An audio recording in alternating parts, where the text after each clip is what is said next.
अस्सलामुअलैकुम नाज़रीन, JN news HD के साथ मैं हूं नाइला भट्टी। नजर डालते हैं आज की अहम खबरों पर।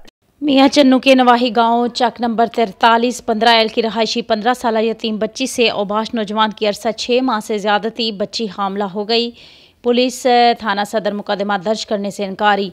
मियां चन्नू से हमारे डिप्टी ब्यूरो चीफ फिजर हयात बिलोच की तफसीलात के मुताबिक नवाही गांव चक नंबर 4315 एल की रहायशी यतीम लड़की अक्सा बीबी दुख्तर मुश्ताक अहमद कौम कल्याणा, जो कि अपने चचा के यहाँ जेर कफालत थी, से नवाही गांव चक नंबर 2715 एल के रहायशी औबाश नौजवान मोहम्मद इम्तियाज़ वल्द अलियास कौम कल्याणा ने अरसा 6 माह कबल गन पॉइंट पर ज्यादती का निशाना बनाया और इसकी वीडियो बनाकर ब्लैकमेल करता रहा और बार बार ज्यादती का निशाना बनाता रहा, जिससे लड़की हामला हो गई। लड़की ने कार्रवाई के लिए SHO थाना सदर से राबिता किया तो इसने मुलजिम के खिलाफ कार्रवाई करने से इनकार कर दिया। अदालत के हुक्म पर लड़की ने मेडिकल करवाया, जिसमें ज्यादती साबित हो गई। लड़की का अब हमल भी ज़ाया हो गया है। लड़की के चचा मोहम्मद अशफाक ने DPO खानेवाल से नोटिस लेकर कार्रवाई का मुतालिबा किया है।